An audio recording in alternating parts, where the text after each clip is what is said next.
안녕하세요, 오토카 매거진입니다. 오늘은 2021년 7월에 본격 출시된다는 예정이 있는 1996년에 단종되고 25년 만에 다시 부활하는 포드의 SUV의 야생마, 바로 브론코에 대한 칼럼을 제작했습니다. 퍼스트 에디션 사전 예약이 10분 만에 완판될 만큼 미국 현지에서도 뜨거운 관심을 보여주고 있는데요. 2011년 3월에서 4월에 1차 생산이 본격적으로 시작될 것으로도 알려져 있죠. 사전 계약이 약 25만 대에 육박한다고 합니다. 이는 포드와 링컨 대리점에 유출된 잡1이라는 코드명을 통해 나왔고요. 그러나 코로나19 바이러스 때문에 한 달에서 두 달 정도 더 늦어진다는 점 참고 바랍니다.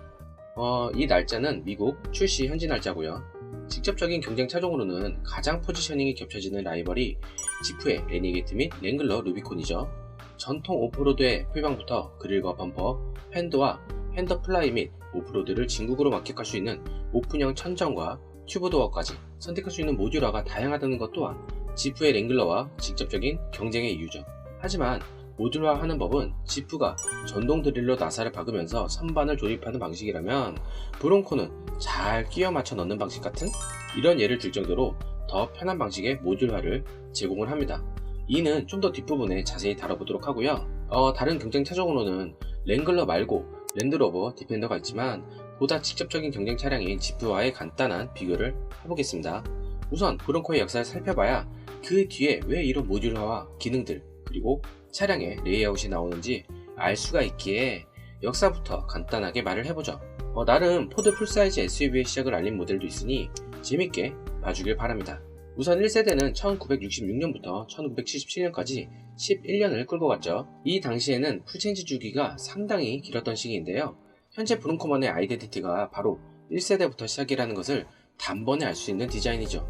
당시 지프의 CJ5 모델인 즉 미군의 M151A1에서 시작된 개량 버전을 대적하기 위해 개발된 모델로 다른 차종과 플랫폼 공유 없이 독자적인 플랫폼으로 시작을 했습니다. 단종까지 약 2만여 대 가까이 팔렸는데 이 브론코의 성공으로 인해 쉐보레의 K5 블레이저, 90년대 헐리우드 영화에서 많이 나왔던 차량이고요. 지프의 체로키, 그리고 랜드로버의 레인지로버 등장에 영향을 준 차량입니다. 참고로 이때 머스탱과 함께 나오면서 동그란 헤드램프와 같이 야생마라는 같은 뿌리로 시작을 합니다. 아이 씨바브라더! 2세대 모델은 1977년부터 1979년으로 굉장히 짧은 세대를 가지고 있습니다. 이 모델부터는 F 시리즈의 플랫폼 공유를 시작했는데요. 모습을 딱 봐도 뒤에 짐칸을 좌석용으로 개조한 것이 보이죠. 리어 라인이 마치 익스페디션과 F150의 그 라인이 똑같은 것처럼 딱 그런 모습입니다.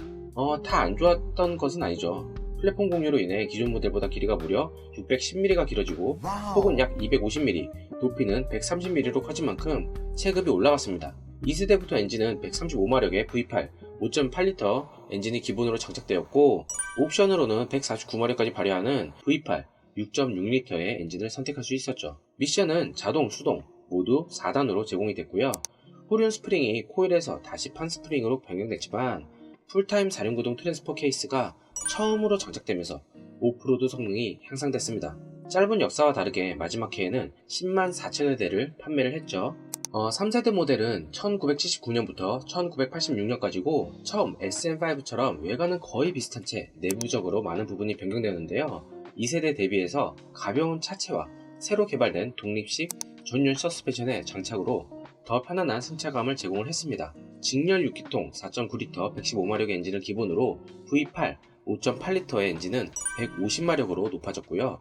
후에 전자식 연료 분사의 190마력 V8, 4.9L 엔진과 210마력의 V8, 5.8L까지 제공을 했죠. 이 3세대 브론코 모델에서 더 작은 크기를 갖는 브론코 2가 존재하는데요. 이 브론코 2의 후속 모델이 국민 중대형 SUV인 익스플로러입니다. 4세대 모델은 1986년부터 1991년까지로 거의 페이스리프트 격의 변화를 거쳤고요. 후륜 브레이크의 ABS와 전자식 4륜구동 작동을 처음으로 적용하였죠. 5세대 모델은 1991년부터 1996년 단종전까지 가져갔고요. 단종 이유가 브론코2의 후속인 익스플로러가 성공한 가운데 아쉬운 취급을 받으면서 물러났습니다. 그리고 일반 브론코는 포드의 최상급 SUV 모델인 익스페디션으로 변경되면서 명맥을 이어온 가운데 출시일 기준 25년 만에 다시 부활을 하는 것이죠. 마지막 5세대 모델과 익스페디션 모델의 모습을 본다면 문이 2개냐 4개냐의 차이인 것 같은 느낌이 들 정도로 유사한 외관을 보이고 있습니다. 2004년에 자동차의 도시인 디트로이트 오토쇼를 통하여 브론코 콘셉트카를 공개했고요. 딱 봐도 랭글러를 표적으로 내놓는 심산이었죠. 근데 왜 이렇게 늦게 나왔나 하는 의문이 들 텐데요. 당시에 도시명 SUV가 인기가 많아지고 전통 오프로드식의 바디용 프레임 바디를 사용하는 차량이나 오프로드를 우선으로 표방한 차량들이 인기가 시들해지면서 복귀가 늦어졌습니다. 그럼에도 불구하고 나올 수 있었던 배경, 아직도 북미 지역과 유럽의 소도시나 시골길은 한국과는 달리 포장이 잘 되어 있지 않은 길들이 많이 있고요. 마켓 배송 문화가 확연히 국내와 차이가 지기에 짐을 많이 싣고 비포장도로를 달려야 합니다. 이런 이유들로 랭글러가 북미 지역에서만 수십만 대씩 팔리기에 포드 역시 욕심을 충분히 낼만 하죠. 우선 플랫폼은 레인저의 플랫폼을 기조로 공유하는 바디용 프레임 방식이며 브론코 스포츠만 유니바디 형식을 채택하고 있어 브론코 스포츠는 지프 레니게이드와의 경쟁을 목표로 하고 있고요. 일반 브론코는 랭글러와 경쟁을 목표로 하고 있습니다. 즉, 브론코가 정통 오프로드 방식을 지향한다면 브론코 스포츠는 도시명 SUV 플러스 무난한 오프로드 방식에 적합함을 띠고 있는 거죠. 일반 브론코는 레인저 플랫폼인 바디온 프레임, 브론코 스포츠는 포드 익스케이프를 기반으로 한 유니바디 방식으로 보면 됩니다. 6세대 브론코의 파워트레인은 2.3L 직렬 4기통에 가솔린 터보 엔진을 장착하고요.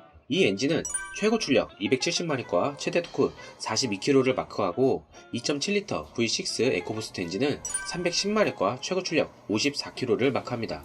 2.7L 에코부스트 가솔린 엔진은 국내 출시할 3.0 디젤 레인저 레토의 2022년형 연식 변경 모델에 장착될 것으로 대다수 예상하고 있고요. 두 차량 모두 레인저와 익스페디션이 달린 10단 자동 변속기를 채택하고 있고 수동 변속기는 크롤러가 추가된 7단 수동 변속기를 제공을 합니다. 여기서 크롤러란 저속 오프로드 성능을 한층 높여주는 것으로 수동 모드에서는 기어비가 94.75대 1로 동급 최고 수준이고요. 자동 변속기의 크롤링 비율은 최대 67.8대 1입니다. 이는 1단보다도 더 낮은 기어비를 통해 차량이 엔진 힘에 비해 얼마나 잘 기어 올라갈 수 있는지, 즉 속도를 가능한 안 올리고 천천히 어떻게 앞으로 나아가는 비율을 나타내죠. 지프 랭글러 루비콘이 1단 기어비 4.46대 1로 기어 감속비 4대 1, 최종 감속비가 4.1대 1로 지금 보시는 이 사이트로 들어가서 이 값을 입력하면은 크롤비가 나오는데요. 랭글러 루비콘의 크롤비는 73.1에 엄청난 크롤비가 나옵니다. 수동으로 따졌을 때는 정말 브론코의 크롤비는 엄청난 거죠. 참고로 쌍용의 카이런의 크롤비가 37.5에서 6 정도를 나타내니 브론코나 랭글러나 정말 대단한 겁니다. 공식적인 연비는 아직 나오지 않았지만 미국 EPA 연방 테스트 결과를 바탕으로 얘기를 할게요. 한국은 미국의 두 가지 방법을 다 차용하고 있습니다. 미국 기준 브론코 2.7L 6기통 에코부스트 엔진 기준 시내는 21마일즈/갤런이고요. 고속도로는 26마일즈/갤런입니다. 이것을 국내 기준으로 환산하면 약 시내는 리터당 8.9km, 리터당 11.1km 정도가 될 듯 하고요. 현재 국내에서 정식 출시된 2020년형 지프 랭글러는 직렬 4기통에 정확히 말하면 1995cc 가솔린 싱글 터보 엔진에 272마력과 최대 토크 40.8kg를 마크하고요. 다만 2021년에 2.0 터보 엔진과 2개의 전기 모터를 사용한 총 375마력의 플러그인 하이브리드가 나올 예정이고요. 3.0L 에코 디젤을 추가할 것으로 되어 있습니다. 연비는 자동 변속기 국내 기준 시내 리터당 7.7km고요. 고속은 8.8km에서 9.8km까지 나타내고요. 복합 연비는 8.2km에서 9km까지 보입니다. 연비에 있어서 브론코가 좀 더 앞서는 모습을 보이지만 이는 국내 정식 출시 후 국내 기준으로 제대로 해봐야 알 듯하죠. 브론코의 제원은 전장 4810mm, 전폭 1928mm, 전고 1854mm, 휠베이스 2948mm로 랭글러 전장 4885mm, 전폭 1895mm, 전고 최저 1840mm를 나타내고 휠베이스는 3010mm로 브론코가 전장은 75mm가 더 작고 전폭은 33mm가 더 넓고요. 전고는 최저 기준으로 14mm가 더 높으며 휠베이스는 62mm가 더 짧습니다. 이는 브론코와 랭글러 모두 포도어의 기준인 것을 참고 바랍니다. 브론코 스포츠의 제원은 전장 4386mm, 전폭 2087mm, 전고 1783mm, 휠베이스 2669mm로 지프의 레니게이드는 직렬 4기통 2360cc 가솔린 자연흡기 엔진에 최고 출력 175마력, 최대 토크 23.5km를 마크하고요. 연비는 자동 기준 복합 리터당 10km를 마크합니다. 제원은 전장 4255mm, 전폭 1805mm, 전고 1695mm, 휠베이스 2570mm로 브론코 스포츠가 전장 131mm 더 길고 전폭이 282mm나 더 크며 전고는 88mm가 더 높고요. 휠베이스는 99mm가 더 깁니다. 지프 레니게이드 역시 세미 프레임이 보강된 고강철 스틸을 사용한 유니바디 프레임이죠. 같은 유니바디 차체이지만 브론코의 차체와 실내 크기가 차이가 지는 넓은 모습을 나타내고 있고요. 브론코가 귀엽게 생긴 외모와는 달리 은근히 큰 차체를 선보이고 있죠. 포더는 모하비보다 휠베이스가 더 긴 모습을 보이고 있고 전폭 역시 조금 더 넓은 모습을 보입니다. 이번에 출시하는 랜드로버 디펜더가 팰리세이드보다 아주 약간 더 큰 차체를 갖고 있는 것과 비슷하죠. 외형은 모듈화 방식 때문에 장담할 수 없지만 고유의 1세대 아이덴티티를 현대적으로 잘 해석한 모습을 보이죠. 저만 그런가요? 닌자 거북이의 레오나르도의 느낌이 자꾸 좀 연상이 되는데 여튼 지프와는 다른 막 전통적 상남자의 모습이 아닌 유니섹슈얼한 모습을 보이고 있습니다. 헤드램프는 지프와 같은 원형의 형태를 하고 있지만은 방향지시 등이 가로로 길쭉하게 헤드램프 가운데 라지에이터 그릴을 향해 가고 있으며 정면의 양 끝에서도 표시가 되어 있어 사이드 마커를 대신하죠. 도어 부분은 프레임리스 도어를 채택해서 창문만 다 내려도 하프도어 형태가 나오게끔 구조를 선택을 했고요. 예를 들면 차 문을 열었을 때 그랜저 XG와 같은 형태가 나온다는 것이고 랭글러와 달리 도어를 다 분리하더라도 사이드 미러가 도어가 아닌 A필러에 부착되어 있기 때문에 사이드 미러를 볼 수 있는 강점이 있습니다. 쉐보레 타오나 트래버스 같이 휀더 앞쪽에 사이드 마크를 넣지 않은 게 모듈화 형식을 통하여 사이드 휀더 부분이나 전면 그릴 및 그릴 하단 범퍼 등을 바꿀 수가 있고요. 간단히 말하면 옵션으로도 사놓고 차고에서 단순히 전동 드릴로 편히 떼었다 붙였다를 할 수 있는 전동 드릴이 아니라 전동 린치죠. 전동 린치를 통해 편히 떼었다 붙였다를 할 수가 있고요. 드라이브 성격에 따라 다른 분위기를 연출한다는 점에서 이 옵션 그대로 한국에 나왔어야 하는 사람들이 많습니다.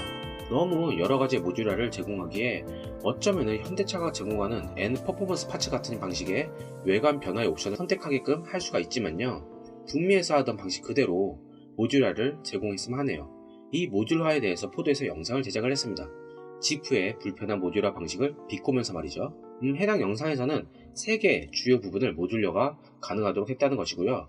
앞부분과 앞뒤, 팬더라고 하죠. 그리고 뒷부분, 앞부분은 그릴의 손쉬운 변경을 통해 새 얼굴을 만들고 공기의 흐름까지 조절할 수 있다고 했고 다른 모듈의 범퍼를 갈아 끼우면 진입각 역시 변경을 할 수 있다고 합니다.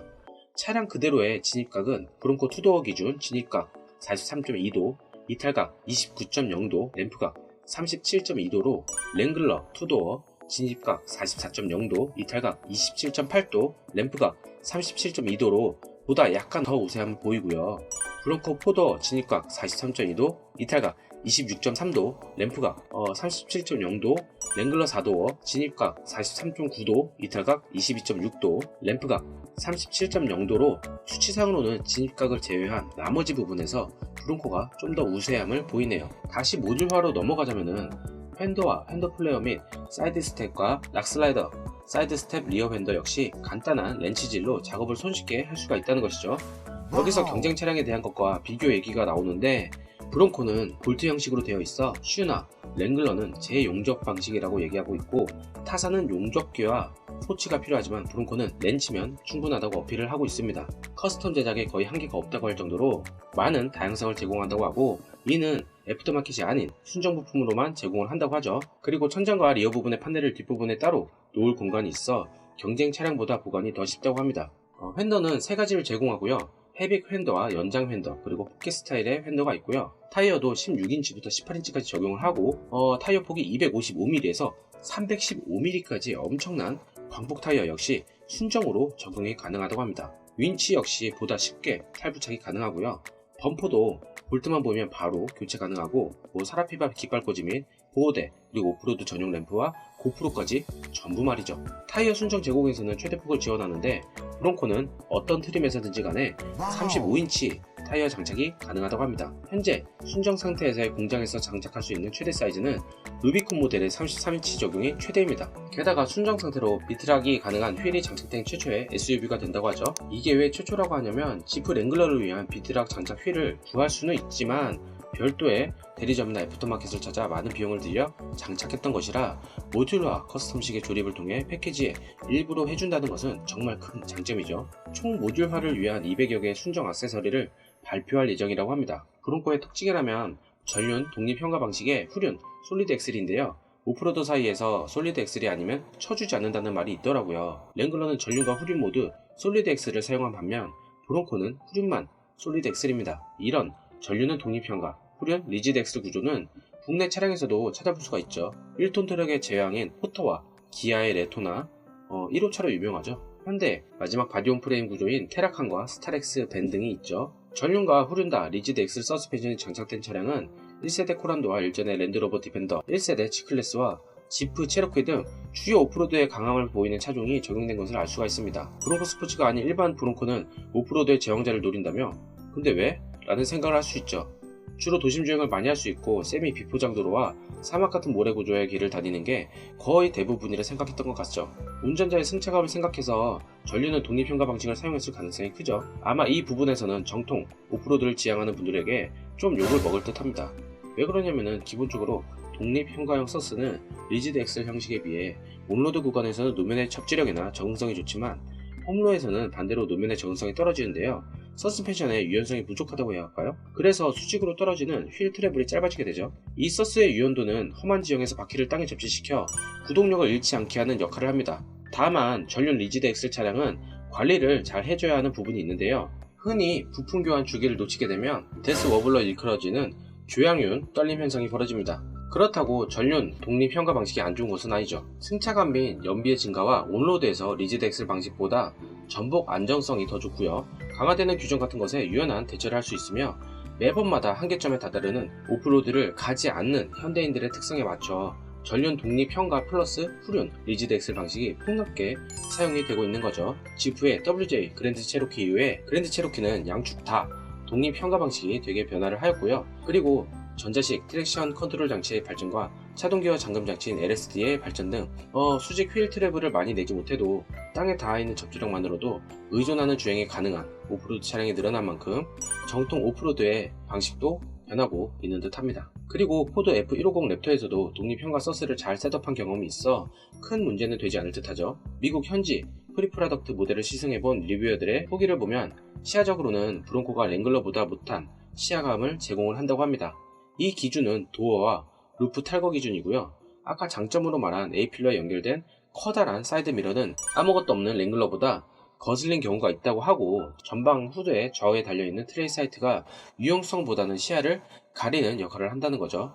랭글러는 전방 윈드실드가 앞으로 폴딩이 됩니다. 하지만 개방감 면에서는 브론코에 우위를 졌고요. 롤 케이지의 가로바가 B필러에 있는 랭글러 대비 브론코는 C필러 쪽에 있어 루프를 탈거하면 브론코가 더 나은 개방감을 줍니다. 하지만 시야감에서는 불편하다고 하지만요. 브론코는 360도 서라운드 뷰가 달려있어 랭글러의 후방 카메라보다 훨씬 나은 편의성을 제공한다고 하고요.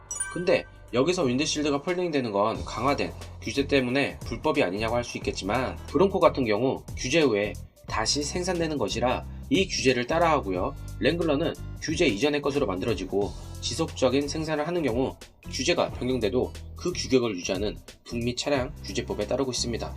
유일한 차량이기도 하죠. 모든 브론코에 두 가지 4륜 구동 시스템이 제공이 되는데요. 기본 사양은 2단 전자식 시프트 온더플라이 변속 케이스를 갖고 있고 옵션으로는 2륜과 4륜에 자동 선택이 가능한 2단 전자식과 기계식 혼합의 변속 케이스를 선택을 할 수가 있습니다. 흔히들 말뚝이라고 불리는 변속 케이스 같은 경우 랭글러는 전자식을 선택을 할 수가 없이 고정으로 박혀있죠. 브론코는 옵션으로 이를 전자식으로 제공을 한다는 거고요. 하지만 스틱의 움직임과 무언가 착하고 결착된 느낌을 좋아하는 분들에겐 랭글러의 수동 방식 역시 충분히 매력으로 다가오겠죠. 또한 오프로드 운행에서 클래식한 랭글러에 비해 브론코는 첨단 어시스트 기능을 넣었습니다. 트레일 컨트롤은 시스템의 엑셀 반응과 브레이크 페달을 컨트롤해서 운전자가 조향에만 신경을 쓸 수 있도록 보조를 하고요. 트레일 턴 어시스트는 ABS 기능을 활용하여 조향하는 쪽 뒷바퀴에 브레이크를 걸어 피벗 턴이 가능하게 하여 회전 변경을 확 단축시킨 거죠. 고하트, 즉 고우즈 오버 애니 트레인이라고 하는 8개의 드라이빙 모드를 지원하는데 노멀, 에코, 스포츠, 슬리퍼리, 레인지 랩터와 같은 바하 모드 그리고 락크롤 모드를 지원합니다. 또 다른 차이점은 브론코는 스탠다드로 강철 스키드 플레이트를 장착을 했고요. 옵션으로 더 강한 언더 스키드 플레이트 세트를 추가할 수 있는 반면에 랭글러는 스키드 플레이트가 트랜스퍼 케이스와 연료 탱크만 커버를 하죠. 랭글러의 전륜 솔리드 엑셀 때문이라고 하지만 랭글러 오너들은 싸제로 엔진과 미션을 보호하기 위한 언더커버를 따로 장착합니다. 브론코는 도강이나 오프로드 시 진흙과 물팀 현상에 차체 바닥이 더러워질 경우에도 물 청소가 가능하게끔 바닥에 배수구가 있다는 게 특징이죠. 게다가 갑작스러운 우천 대비 각 버튼마다 실리콘으로 마감되어 방수 방진까지 되는 것 또한 특징입니다. 아무리 오프로드를 위한 차량이라고 해도 발전하는 전자와에 따라가지 않으면 안 되겠죠. 인포테인먼트에서도 좀 꽤 차이점을 보이는데요. 랭글러는 기본이 5인치 그리고 최대 8.2인치의 디스플레이 옵션을 제공하는 반면 브론코는 기본이 8인치 그리고 옵션으로 12인치까지 제공을 합니다. 브론코는 레인저 랩터와 같은 인포테인먼트 서비스와 안드로이드 오토 및 애플 카플레이 지원까지 동일하죠. 추가적인 편의 및 안전장비로는 싱크4를 지원함과 동시에 오프로드 전용 서라운드 뷰, 트레일 맵 시스템, 트레일 가이드 컨텐츠, 자사의 코파일럿 360 등 최신 장비가 적용되어 있습니다. 위 오프로드 전용 서라운드 뷰는 일전에 레인저 랩터의 영상처럼 시야 확보가 안 되는 전면이나 바닥 부분을 전방 카메라로 비춰 보다 운전의 안전과 용이성을 제공을 하고요. 트레일 맵과 트레일 가이드 콘텐츠는 브론코의 킬링 파트일 겁니다. 트레일 맵은 온 오프라인으로 1000개 이상의 지형, 트레일 맵을 싱크 시스템상으로 이용이 가능하고요. 네오트랙스의 다양한 자료들이 전용 콘텐츠로 제공이 되고요. 사용자는 선별 제공되는 트레일 맵을 선택해 작성을 하고 자신만의 모험을 추적하고 캡처 및 공유까지 할 수 있어 현대시대에 좀 더 맞는 오프로드 방식을 제공하고 있는 것이 특징입니다. 이 통신 방식은 LTE 통신 방식이라 국내 환경에도 매우 적합하겠죠? 자세한 트림은 안 나왔으나 현재 미국에서 $100의 사전 계약금을 받고 있으며 지역마다 다르지만 어떤 곳은 $50의 사전 지원금을 지원을 해주는 방식도 있다고 합니다. 브론코 스포츠에 대한 것은 좀 더 자세한 소식으로 차후 얘기를 할게요. 가장 기본형의 베이스 사양은 17인치 스티리오과 4.2인치 LCD 화면에 단 아날로그 방식의 계기판이 제공이 되고요. 빅밴드 사양에는 17인치 알로이 휠과 기본 사양과 동일한 계기판 및 내비게이션 화면이 옵션으로 추가가 됩니다. 아우터 뱅크즈 사양에는 18인치 알로이 휠과 6.5인치 LCD 창이 있는 계기판이 제공이 되고요. 베넬룩슨 사운드가 추가가 되죠. 베드렌즈 사양은 235, 65, R17 타이어와 17인치 알로이 휠, 6.5인치 LCD 화면의 계기판이 제공되며 다른 사양과는 달리 2.0L 가솔린 터보 엔진이 기본으로 탑재됩니다. 퍼스트 에디션은 2000대 한정판으로 출시가 되고요. 각 트림이나 공식 출시가는 변동이 있을 수 있다는 점 참고 바랍니다. 브론코 스포츠의 시작가는 현지 금액으로 26,660달러부터 38,160달러로 하나 기준 약 2,922만원부터 4,181만원 정도고요. 브론코 투도어는 28,500달러부터 48,875달러로 하나로 약 3,124만원부터 5,357만원 정도이고 포도어는 33,200달러부터 51,370달러 하나로 약 3,637만원부터 5,628만원 정도를 마크를 합니다. 가격은 현지가이고 국내 출시 시에 약 10% 정도가 더 붙는다고 생각하면 될 듯 하네요. 가격 포지션 또한 랭글러와 완전히 겹치는 수준으로 국내에서도 관심이 많은 브론코와 브론코 스포츠. 랭글러와 브론코는 험난한 전장을 기반으로 태어난 차량이고 미국만의 전통 오프로드 SUV의 성격을 잘 보여주는 차량입니다. 국내 출시는 2021년 가을 이후나 될 듯 하고요. 아무래도 거의 겨울쯤 되지 않을까 싶습니다. 네, 오늘 소식은 여기까지고요. 랭글러와 간단하게 비교하느라고 좀 길어졌네요. 이 소식을 준비하면 솔직히 아쉬운 게 쌍용 차량, 뉴코람도 있잖아요. 굉장히 둥글둥글하면서도 각져 있는 형태. 이런 것들이 조선의 브론코, 그리고 조선의 지바겐, 아니면은 조선의 디펜더가 될 수 있었을 텐데 참 아쉽죠, 쌍용은. 그런 아쉽다는 생각이 듭니다. 네, 구독과 좋아요 꼭 부탁드리고 15초 정도는 광고는 스킵 없이 봐준다면요. 저에게 있어 정말 큰 선물이 아닐까 하네요. 구독자분들 및 구독 예정이신 시청자분들은 정말 영상 제작의 발전에 큰 힘이 됩니다. 새해 복 많이 받으시고 코로나19 항상 조심하시고요. 최악의 한 해가 빨리 벗어나 2021년 더 나은 한 해가 되길 바라봅니다.